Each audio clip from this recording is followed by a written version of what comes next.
Hello again. The North Dakota Legislature has just started its second half, and that means that our friend Matt Remenzi has been very busy. Here to provide us with an update on what that means for our airports is Matt Remenzi and Lacey Anderson. Take it away. Well, hello, welcome back.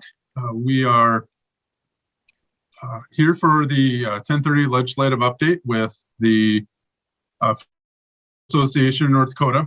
We also have presenting is going to be Ryan with Grand Forks, and then Lacey Anderson with Audney. Lacey is really the one I work with day in and day out on the legislative stuff.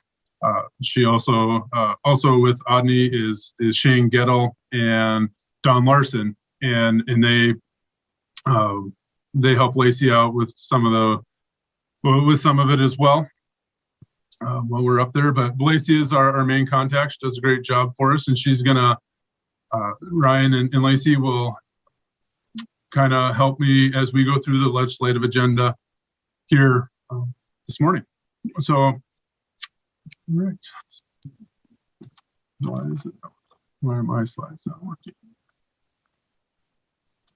All right. Okay, so the first thing is the approved legislative agenda.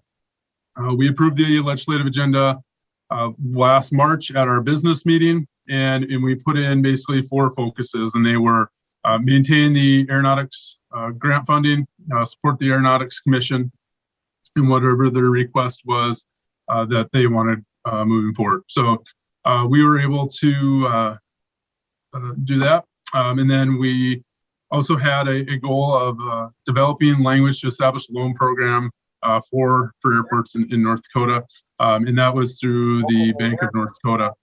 And Lacey will talk to that when we get to that slide. The 2 other items we had were the transportation network companies. The TNC bill was a carryover from the 2019 session, and that was to develop language to allow commercial airports to enter into contracts with TNC. And then we also established a goal to maintain Operation Prairie Dog funding, which was the $20 million that was approved in the 2019 session. And that funding was established an airport infrastructure grant program that was administered through the North Dakota Aviation, North Dakota Aeronautics Commission. So those were the goals. However, we did have some additional bills that came up at the beginning of session and later in the year after we had established that. And so the bills that we had at the beginning of section were, the first one was the Aeronautics Agency Bill, Senate Bill 2006. And then a new bill that came up was the Eminent Domain Bill, House Bill 1324. Then we had our TNC bill. We were able to get a sponsor for that out of Minot, and that was Senate Bill 2149. And then a new bill that came up was the SIRN radio bill, which was House Bill 1146. And then the next bill, the airline taxation issue, House Bill 1214, was a bill that also came up during the interim after we had set our legislative agenda that we felt was important that we needed to follow. And then, of course, we had the Industrial Commission Agency Bill, which is Senate Bill 2014, and that's what has the Bank of North Dakota budget in it. Correct, Lacey? Okay. That's correct. That's actually, that revolving loan language is in a couple of places, and we can talk about that when we get to it. Yeah. Okay. So the first bill, Senate Bill 2006, is the Aeronautics Agency Bill. So this bill was heard by the Appropriations Committee in Senate Appropriations in early January. The purpose of this bill is to offset the expenses from the Aeronautics Commission. This bill also has the grant programs in there, and Kyle and working with the governor's office, they put this bill together, and then they forward it on to legislative council, and then it gets put out to the appropriations. So in that bill, the governor's recommendation was to add recommended an additional $1.875 million worth of funding for airport grants. And that $1.87 million was from special funds that the Aeronautics Commission receives through their excise tax, fuel tax. So if those funds were to become available because they received the revenue, then the bill would allow for that money to be spent on airport grants. And Senate appropriations, they did take that, and that 1.875 million was kept in there. And then the Senate Appropriations Committee also put in a one-time transfer from the SIFT fund of $5 million for a apron project, a UND apron project up at Grand Forks.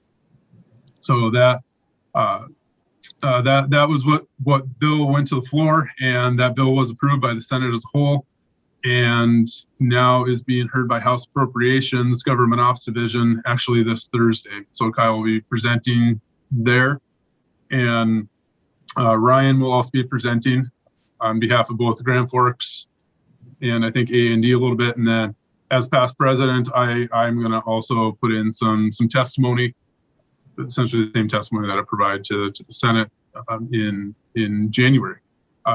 Ryan, Lacey, do you have anything to add? The UND apron project, I mean, that's been discussed for about 7 years now, and that's very important legislation. It's a unique situation where it's considered to be an exclusive area, exclusive use area, and so it's not necessarily eligible for federal, but in this case it was added in, and we'll be able to complete that project where there's some failing pavement. So it is certainly important for UND's operations, and we're happy to see that in there. Excellent. And with House Appropriations, they always look to save some money here and there. So this will be a bill that we're watching very close, and Lacey, she's up there every day, so she'll be watching this one very close for us as well, with it coming through this Thursday. Yeah. All right. So we'll move on to House Bill 1324, which is the eminent domain bill that came up. And this one we didn't realize it right away, but it was specifically targeted at the quick take procedures that state constitution allows for certain entities, and airports are one of those entities. We do have quick take ability. And I do want to preface this that we understand eminent domain is a very sensitive issue, and we've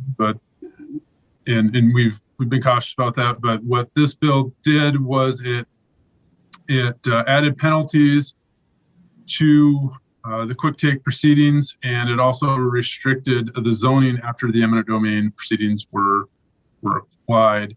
And the penalties were if you did not provide at least 10% of the reasonable value to the landowner before possession was taken, a 25% penalty was applied onto the eminent domain proceeding. And then an additional penalty, a 50% penalty, would be applied if after the eminent domain proceeding went through the court system and the court determined it wasn't necessary, then a 50% penalty would be applied. And then the bill also required that the zoning remain the same. It could not be changed after the eminent domain proceeding. And obviously that was a concern for airports, as were the penalties.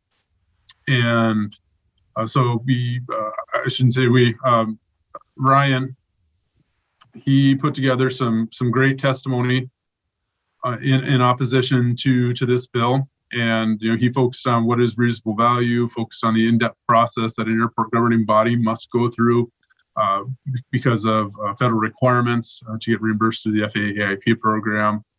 Talked about that, and then focused on the need to allow airports to be able to change their zoning afterwards, so they can utilize the land that was taken during the eminent domain proceedings.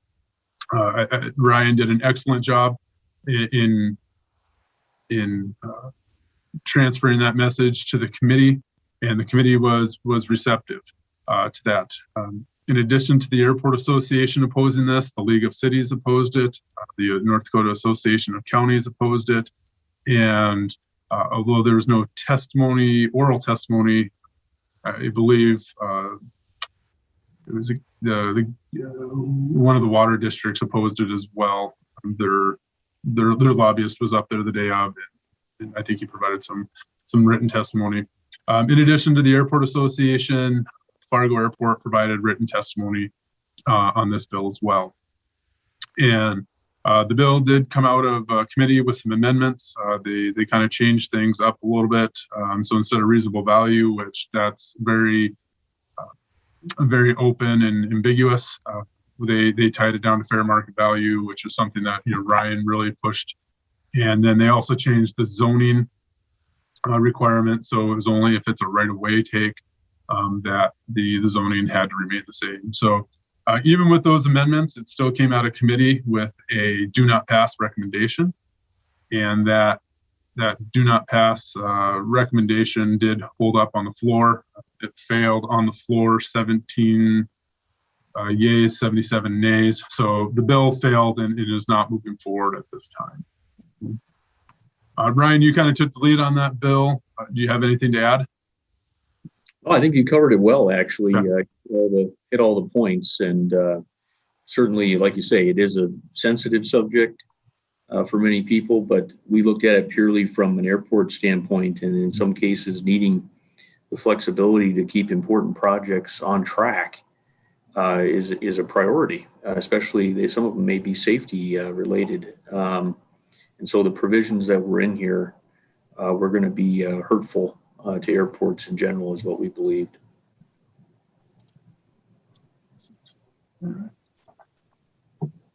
So Senate Bill 2149, which is the Transportation Network Company bill. So this, as I said before, this bill is a carryover from the 2019 session. At that time, it was Senate Bill 2180.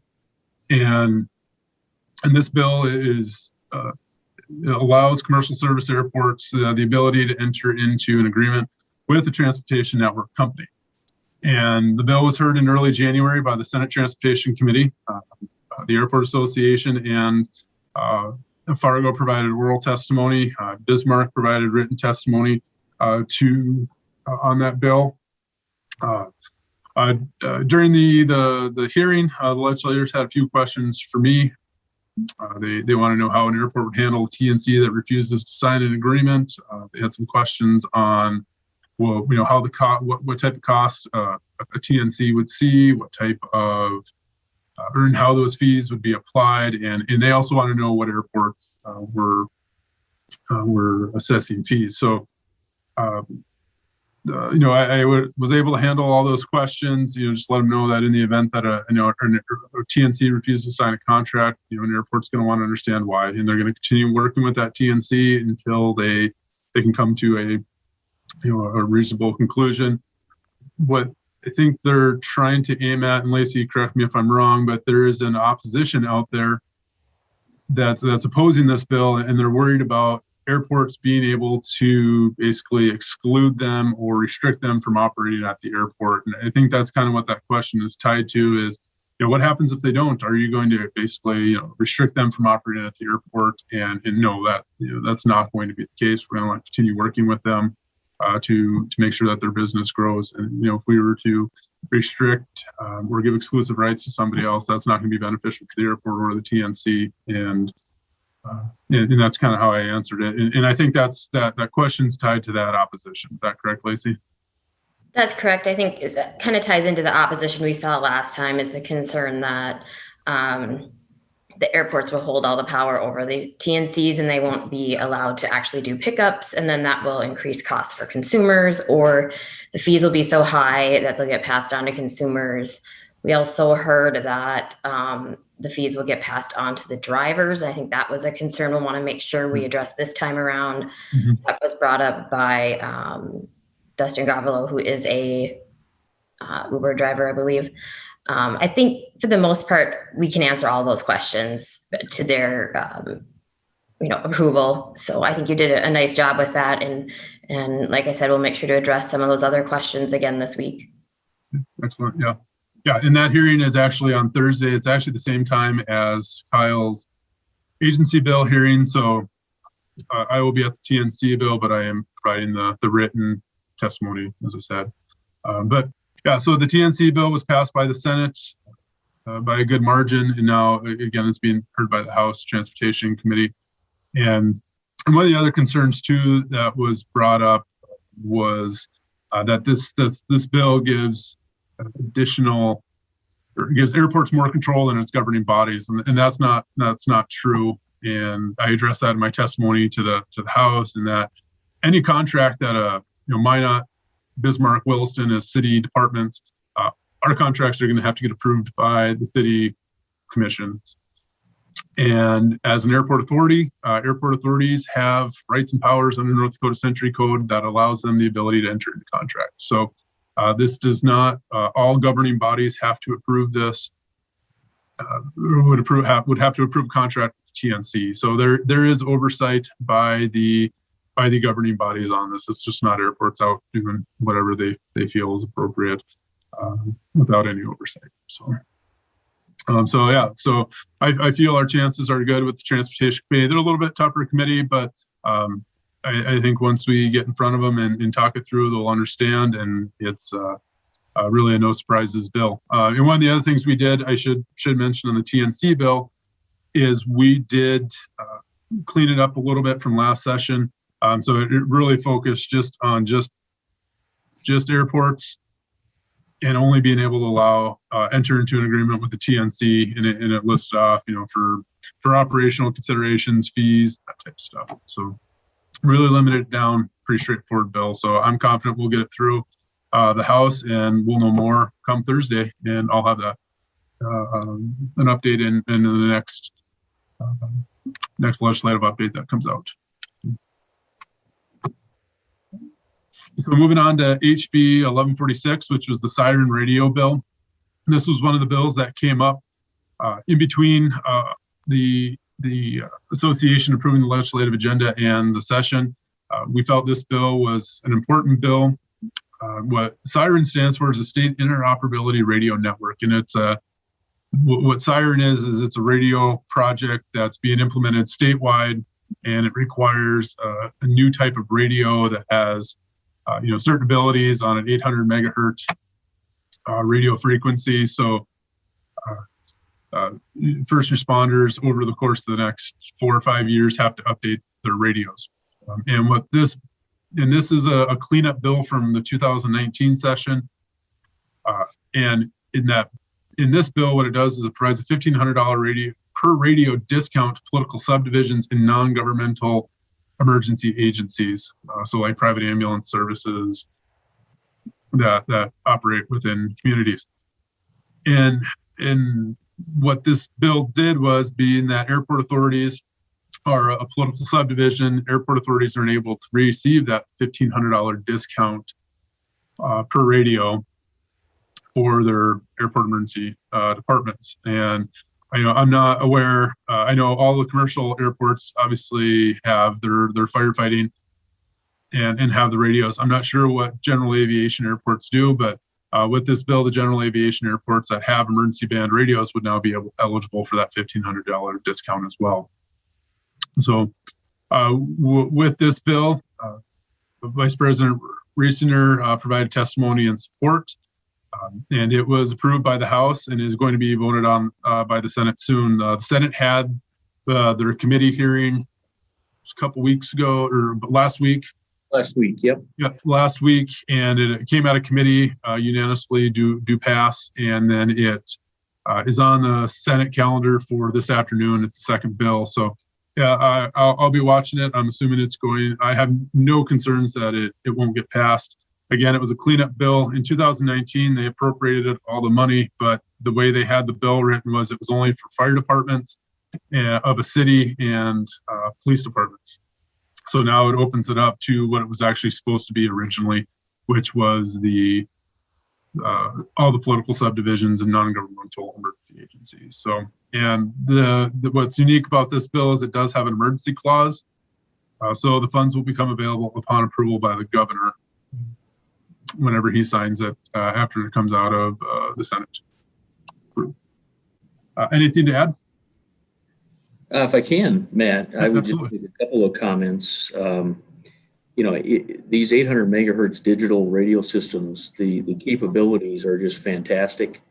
And so I would encourage all airports, if you have not already done so, reach out to your local central dispatch or 911, whatever agency is taking the lead on this system and rollout, and make sure that you're getting included in those radio purchases. And also the next step, then there will be testing of that system that takes place with all the infrastructure and the antennas and so on. And so you want to be involved in that testing to make sure that you've got the coverage that's needed for your airport. But with those things in place, the capabilities are just fantastic if and when there was ever an emergency that you needed mutual aid response. So I'd highly encourage that. Okay. And hopefully it passes this afternoon. Obviously, there'll be an added benefit with that $1,500 discount on the actual purchase of the radios. No, absolutely. And yeah, I know it can, certain airports, it can save up to $60,000. So it's nothing to seize at there. Okay. So we'll move to the next one, which is House Bill 1214, which is related to an airline tax issue. Again, this is one of those bills that came up in between setting our legislative agenda and the session. And this bill came about because there was a loophole that was found by an airline in 2020 that allowed them to avoid paying their possessory interest tax for the space they lease in their commercial terminals. And the loophole was based on the fact that they didn't land their aircraft. So as many of you know, Delta, United, American, they use subsidiary carriers, regional air carriers to operate into the North Dakota airports. And one of the mainline carriers basically said, we didn't land our aircraft in North Dakota, so we should not be subject to this tax. And the tax department agreed with them. And the tax department had the reasoning, because we kind of argued, like we can see, their aircraft going by right now. And they said, well, technically that's not their aircraft. It is SkyWest or Envoy or whatever regional carrier was being used that day. They said if pressed, we would lose it. So they ended up explaining it to us. They had their reasoning, and it was great. But what they did was they came back to the Airport Association and said, what type of language should we put in to help close this?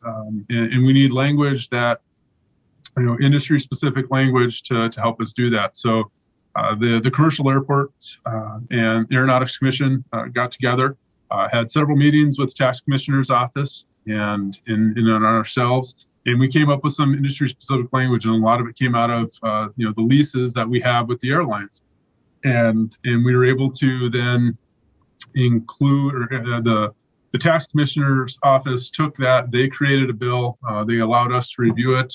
All the commercial airports were in agreement with the language to close the loophole, and the Tax Commissioner's office went out and got a sponsor, and they ended up getting Cindy Stryber-Beck to sponsor this bill for us, and it's gone through the House Finance Taxation Committee and got approved unanimously coming out of that committee, and then it got approved unanimously on the floor as well as a cleanup bill. So in some of the reasons why the Airport Association and the commercial airports were concerned about this was just the fact that it could set a precedence. It was one mainline carrier that did this. However, there are 3 mainline carriers that operate within the state, so it could set a precedence. There's potential loss of revenue. I think this tax totals about $250,000 among the 8 commercial airports, and it's a good chunk of money, and something that our commercial airports use to run their operations in the terminal. So we wanted to make sure that this passed, and it has passed so far, and it's on the side of crossover. It will be heard by the Senate committee. They don't have a hearing date yet, but it's going to be heard at some point. So So that was that bill, and it was enjoyable working with the tax commissioner's office and Representative Schreiber Beck. And I don't really have the other piece that we found out about this, and it's important to note, is that even though they were avoiding the centrally assessed tax through the tax commissioner's office, what the tax commissioners did was then they said, well, if we can't use it for the centrally assessed because of the way North Dakota Century Code is written, it's going down to the local level. And that's how I think Minot, Bismarck, Fargo were all made aware of it, was their local assessors reached out to the airport and said, we need to understand how much space they have in the terminal, and then they applied it. And when it's applied through the central assessment piece, it comes back to the airports. When it's applied to through the local assessment process, it's given out to the school board, to the park board, to the city general fund, to the county general fund, and it doesn't come back to the airport for the operation. So that was, again, part of that precedence we did not want to set by allowing them to continue to utilize that loophole, and why we wanted it closed up. So, Ryan, Lacey, anything to add on that? I don't have anything more, no. Okay. Yeah. All right. We will go on to Senate Bill 2014, which is the Industrial Commission Agency Bill. And Lacey, I'm gonna, you've been really bird dogging this one up at the Capitol, so I'm gonna kind of turn it over to you and just kind of talk about how everything's gone. And this one for the group is related to assuring or is related to our goal of getting airport infrastructure included in the approved uses for the Bank of North Dakota's revolving loan fund. Yep, thanks, Matthew. It's been a goal of ours the last couple of sessions to try to get these definitions to include airport infrastructure. We haven't really gotten a lot of support in the past. Then once Prairie Dog passed, which changed some definitions of what infrastructure was included to include airport infrastructure, we worked the beginning of this session to say, well, we should have all these definitions the same. If Prairie Dog infrastructure includes this, then so should the revolving loan fund. So on the Senate side, we worked with Senator Wardner to put in this language in the Bank of North Dakota budget, which is under the Industrial Commission Agency's budget, to now read that under the revolving loan fund, the current revolving loan fund, it will include, in addition to that other long list, airport infrastructure. So that passed on the Senate side. The hearing was yesterday on the House side. I did talk to Chairman Vigasaw as well as Representative Howe about this language and said, we'd really like these definitions to stay in here the way they are, the way they came over from the Senate. They match Prairie Dog. They both seemed to agree that that made sense. They didn't see any immediate issues with that. No one testified against those definitions. There will be another hearing on this bill since it's a large budget bill. So there's still a chance that there could be some opposition. However, I think the fact that it's now defined differently in another place of code will really force the argument that we can't have two different definitions of what we're going to include for this type of infrastructure. This has also been put into 1425, which is the legacy fund investment bill. That's Representative Nathy's.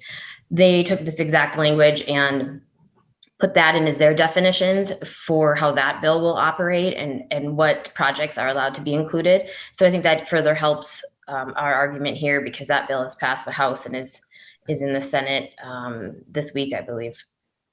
Mm-hmm. Okay, so well, thank you for that update on that. So yeah, like Lacey said, we've been trying for many sessions to get that, and it's looking really good this session. So I appreciate all your hard work on this bill. I know this has kind of been 2149 and this bill have really been your focus. So I do appreciate all your hard work up there. And as more information on this bill comes out, we will certainly pass it along. Okay, so now last week was crossover, and I think now that's, there's some important things that the legislature had to take care of last week, and I think now that those are are behind the legislature. They're really going to focus on the bills. And so here are the bills that AND is going to be following after crossover. So we have the Senate Bill 2006, the Aeronautics Agency Bill. That's being heard on Thursday. The TNC bill, Senate Bill 2149 is being heard on Thursday. SIRN radio, HB 1146, that was approved by committee and is going to be heard today. And then the airline taxation, we're still waiting for the hearing to come out on that. And then the Industrial Commission bill, we'll be following that. Initial first reading, sounds like everything's good on that, but we'll continue following that. And if we need to testify on that bill, or if we need to have a meeting, Lacey will certainly let us know right away. Or if we need to start letting our legislators know through the Airport Association, we'll get a note out to everyone and let everybody know, hey, we need to start letting our legislators know to support this language. So, okay. So that is kind of the legislative update. That takes care of everything that we've been doing up at the session. It's been really busy at the beginning, and then we kind of died down toward the end of February, and now we're really busy again with the TNC bill, Aeronautics bill. So just kind of monitoring into that. Are there any questions from the group?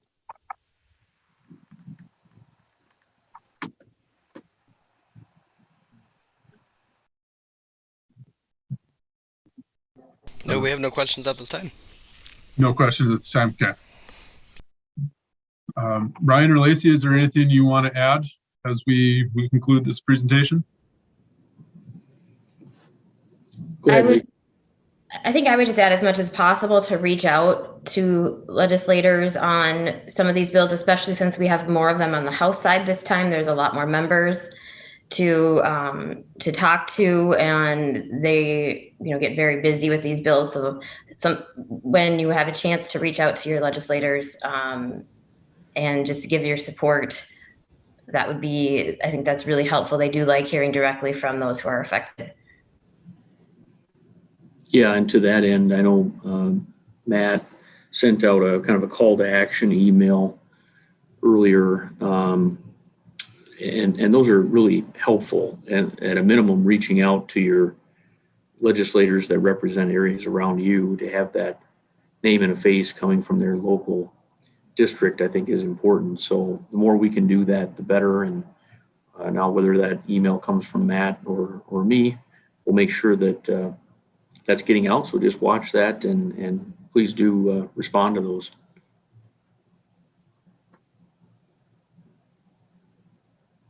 Austin, do we have any questions?